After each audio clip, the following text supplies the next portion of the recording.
Today, well, first of all, we're going to start with our mission statement. I'm Chantel. I'm with Career and Internship Services. It's our job to engage you in the career planning process through self-assessment, understanding of what is available in the world of work so you can set goals and market yourself. I don't know if I'm reading this. We'll help connect you with employers to help you embark on a successful career path, whatever you determine that to be. And that is what we are here to do. How we do that is through different services like mycatcareers.com. Hopefully you are all on mycatcareers.com. If not, I highly suggest you pick up a card, or there's an instruction sheet over there, a little more detail about how to get registered and how to search for jobs on mycatcareers. All kinds of stuff on there, student employment if you need to work part-time while you're going to school, if you need summer jobs, if you need a job just for the weekend. We have people calling all the time that I need help moving firewood today. So if you need a temporary job or just some quick cash, get on there. There's also internships available. So as you're working towards your career path, you want to try out some jobs, maybe you need the internship credit with your program. Internships are also listed on there, and then of course full-time employment.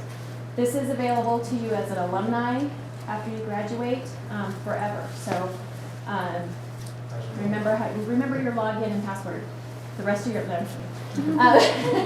We also offer career coaching and advising, and these career coaches are wonderful. They'll help you figure out, they'll do some resume critiques with you, mock interviewing, so that you're ready for things like on-campus interviews. You'll have your resume ready when for career fair, when we have our career fairs. Like I said, alumni employment also, we have a lot of employers that are looking for experienced workers as well. So once you graduate, if you change jobs, if something happens in the economy, we've had a lot of alumni recently getting back online and calling to get their logins and passwords and learn how to use mycatcareers. We offer fairs, workshops, presentations all the time. There's also another brochure. Forgive me for having to get up and down like this. All kinds of workshops on this brochure on the back. Obviously, we're towards the end of the semester. There's only a few left this semester, but we'll have a whole new one here in just another month or so. And then we have a library full of resources for you in our office. So please swing by. We're right over there in 177. There for you, and all of our services are free to you as well. This is our career model. The career coaches will work with you on this. Usually, generally, during your freshman year, you'll start with the self-assessment, figure out what motivates you, what are your interests, work that into the world of work. How does that fit into that world of work? What's going to be a good path for you? And then set goals. Working from that, setting some goals on where do I go from here? Try some internships, maybe study abroad, try some summer jobs, that kind of thing, and then working finally. So you usually go from your freshman, sophomore, junior, senior year, really hit the job searching hard at that point, doing some on-campus interviews, and they'll help you figure out how to negotiate an offer. I'll try and start. Alan Armstrong, GIS Manager for Gallatin County.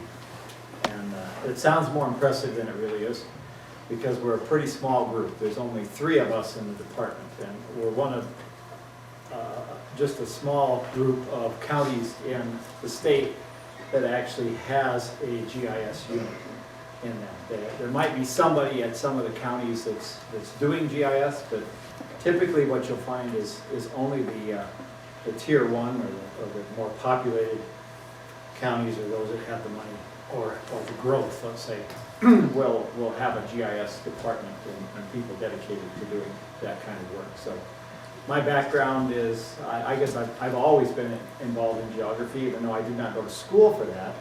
I went to school at Montana Tech for geological engineering, and out of that, when I graduated, the oil business was not what it is today, so it was difficult to find work in that field. So I kind of gravitated to more sciences, and ended up working in geography, working on some of the early stages of what's now called GIS type software.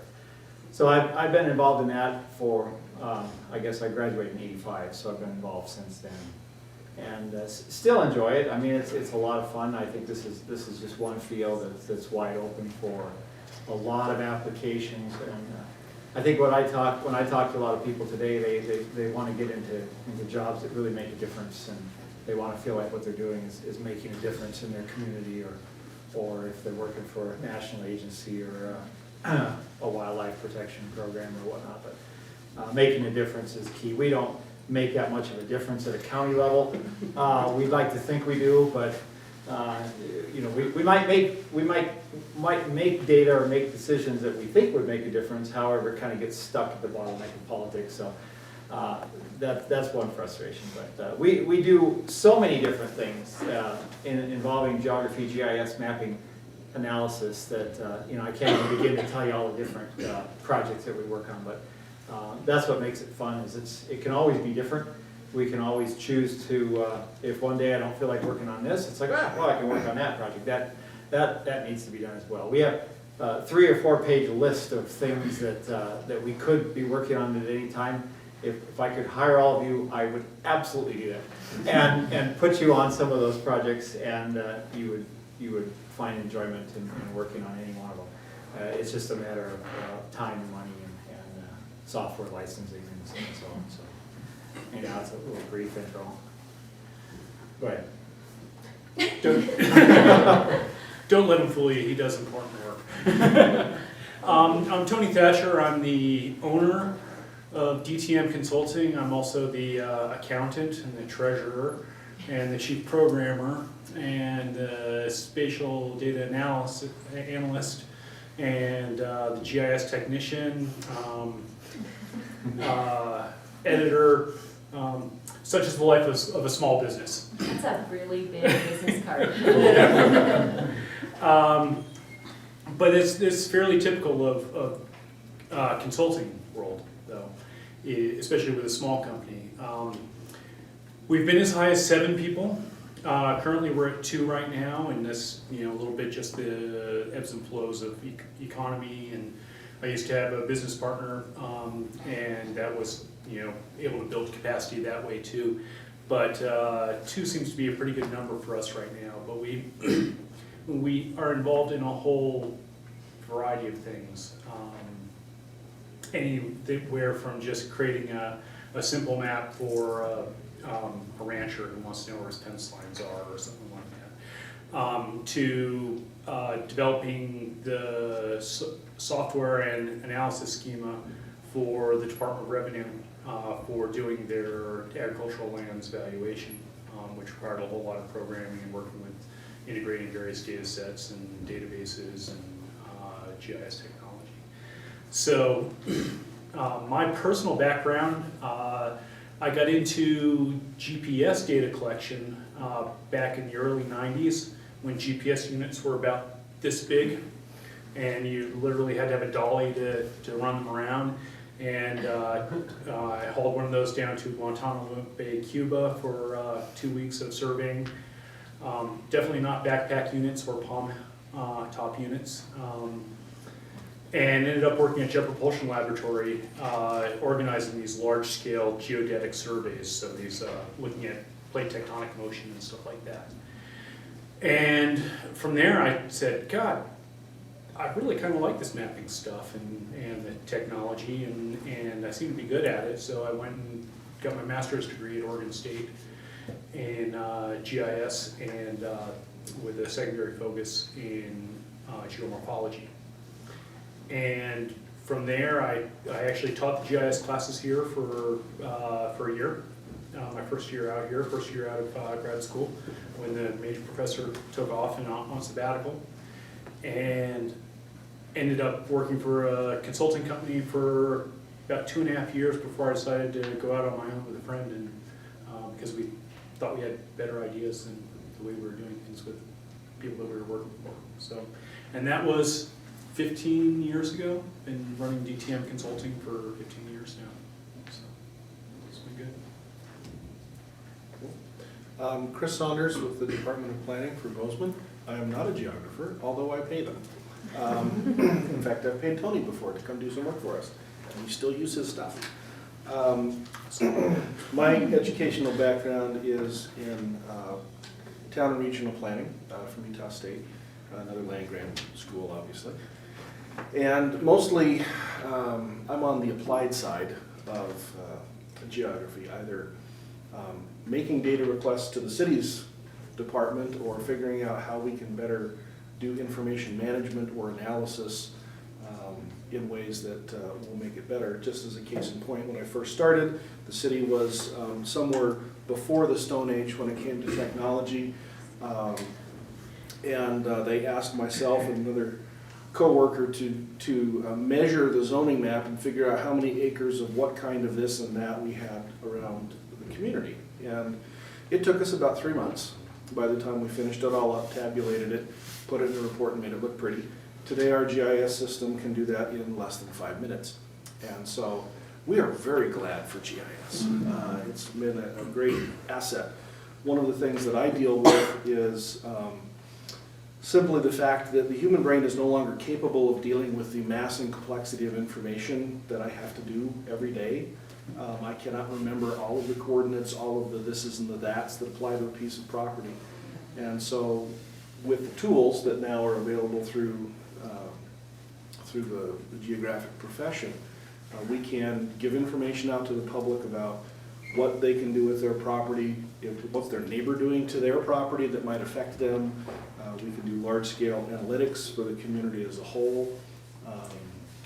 The era of big data is really starting to move into our realm, and the ability, as Tony said, to tie disparate pieces of information together and take it into something that is better than what it would be individually is a great output that we are increasingly reliant on, and we're also increasingly aware of the fact that garbage in, garbage out is absolutely true.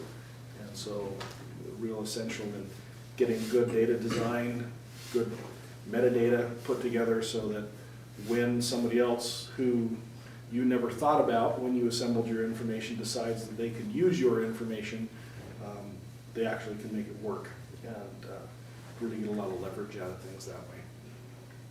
So I'm on the generally the consumer side of that kind of thing. Does anybody have questions from the audience? I enjoy GIS and I've taken classes in it, but I'm not majoring in it. I mean, I understand it's an important tool for geographers. Do you guys have any advice for people that don't want to major in GIS specifically? Do you think I should just grab everything and major in GIS since I like geography?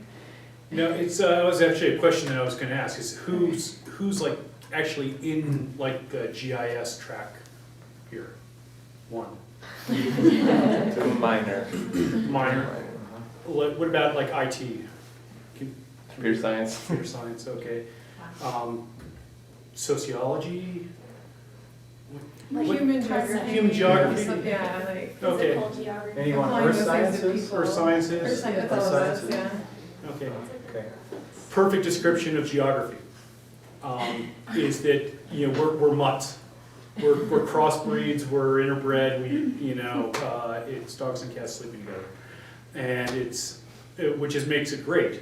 And GIS for me, for my company, is just a tool. Purely just a tool. If I'm looking to hire, I need somebody who is solid in GIS, but I'm not looking for a GIS major. Not necessarily. Not necessarily. I mean, if I'm going to be hiring somebody, I need somebody since I don't have somebody and I say, okay, you're my GIS person. Here's your computer. Here's your ArcGIS software. Here's your plotter. Start making me maps. Start creating data. Start doing my analysis for me. Because I need somebody who can actually talk to a client. And so they need to communicate. They need to be a communicator. They need to be able to write back to the client and say, okay, this is what I've understood. You're saying these are our thoughts on that, and communicate that. Then take those thoughts and whether it's in GIS, whether it's in a database, whether it's in an Excel spreadsheet,